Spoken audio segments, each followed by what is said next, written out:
As the government gets closer to its planned partial sale of mighty river power, officials are currently considering iwi submissions from the Shares Plus consultation hui. Shortly we head to Orakei Korako on the banks of the Waikato River, upstream from mighty river power's Ohakuri Hydrodam. But first, when did the government's water plans on the Waikato River actually begin? Plans to harness the power of the mighty Waikato began in the early 1900s. Taupo is the greatest, and Taupo is the endless source of the Waikato River. At every bend, a power station. Men and machines working to give the North Island new and greater sources of electric power. Yes, power to the people. They will generate over 1 million horsepower and provide approximately 3 times the power at present generated in the North Island. The job is going ahead at speed. In 1957, Māori Affairs joined the race. The race to build the dams is on, a race against time and a struggle against the harsh volcanic earth. At Orakei Korako, land was identified with the Māori Land Court seal of approval. By 1960, the deal was done. Land described in the schedule hereto is hereby taken for the development of water power, Lake Taupo and the Waikato River Power Scheme. In 1961, the Ohakuri Hydrodam let loose, creating the largest man-made lake on the Waikato River. The dam raised the river by 18 metres, drowning 70 geysers, including one of the world's largest, Orakei Korako. In 1964, landowners were paid, albeit after the fact, a small fee. But the government got it wrong. Not all the land taken was flooded. At Orakei Korako, the surplus land was investigated for its geothermal potential and some of it leased for a private tourism venture. And in 1987, that tourism venture went up for auction, spurring Ngāti Tahu. E whakapaetia ane Ngāti Tahu naru nai ngā mahi tini ana I riro ai au e whenua te hoko. Who lodged a claim with the Waitangi Tribunal. Now, Ngāti Tahu got back some of the surplus land taken for the Ohakuri Hydrodam, but only after a lengthy treaty process and with imposed conditions. But one family lost absolutely everything. Here's their story. Orakei Korako.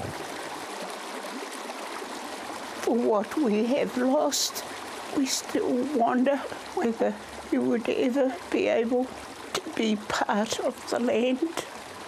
The whole family are feeling tragedy, sorrow.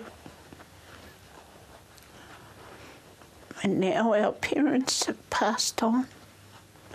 We're carrying those deep emotions. So are our children.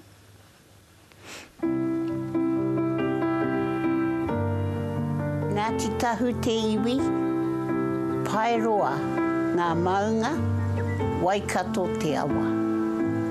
My name is Rangimarie Ngamotu, born the 3rd of the 4th, 1940. Generations my people lived on this land.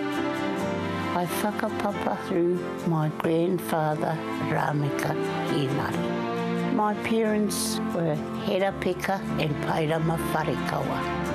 We were learning a lot of things, going out with Mum and Dad, eeling. Mum would make a bedding with an old blanket and we used to bed down in the fern. And she made sure we were comfortable. Everything you needed was at your doorstep. Behind our house were different pools for cleaning pigs, for washing clothes. This pool was used for washing the dishes and the flow into the bath. My dad did a little area up for tourists to visit. Dad did little wee tracks for them to look at different pools that were quite nice to look at. In 1958, my dad was told that the old homestead was going to be dammed and they would have to move to Taupo. The year 1961, Dad summoned the whole family to go back for the last Christmas. So we all went home with our children. And that was the saddest Christmas that the family ever had in the valley. Normally, each year, for those that were able to go home, it was enjoyable. But that particular year, it was sad for all of us together, knowing that that would be our last Christmas in the valley. Further down the river, the Ohakuri Dam was built and our home was to be flooded.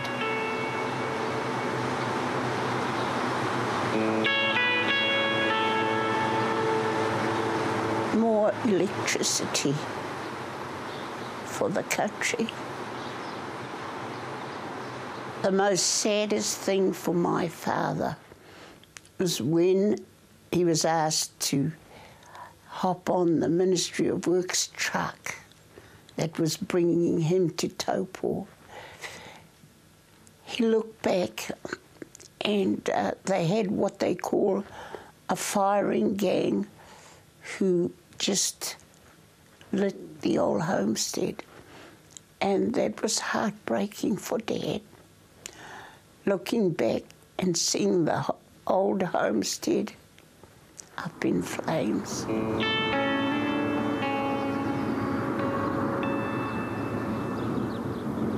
My parents were paid $2,000 in compensation and offered a bit of land in Taupo. It was on a hillside that the land wasn't even stable. So he refused to accept that section. 7 years they lived in the Ministry of Works house. After 7 years they were evicted. They were asked to leave because their lease was up. It was devastating. It was sad. My dad became a geriatric case. My mum was a well-respected kuia. She worked for a while, but then she turned to the drink. Why do you think she turned to the drink, Nanny?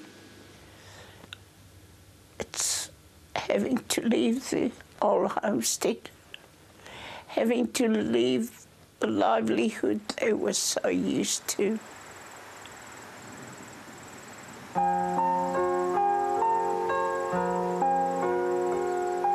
My mother passed away in June 1976.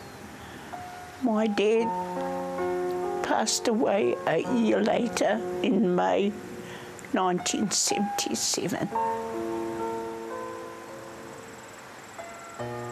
They are buried at Nukuhau, both of them together. Ka tangi ake te ngā kau, kia kōrua.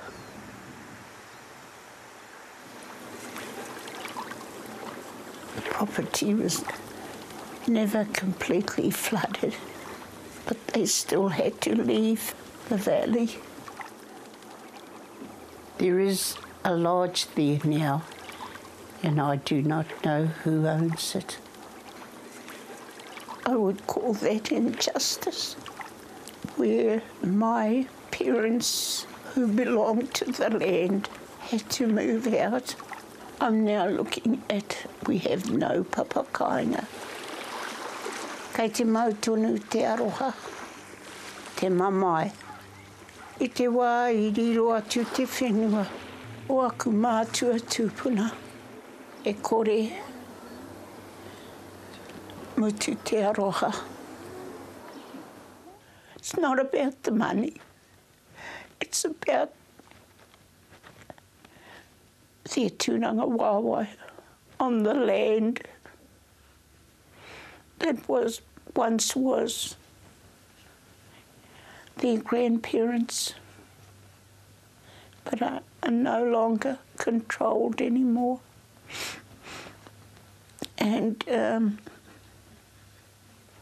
I often get this question, are we still part of Orakei Korako? Would we ever be able to get it back? We invited the leaders of the National Party and the Labour Party onto the show to answer that question, but both were unavailable. Presently, the land is Crown land and will remain so according to Land Information New Zealand.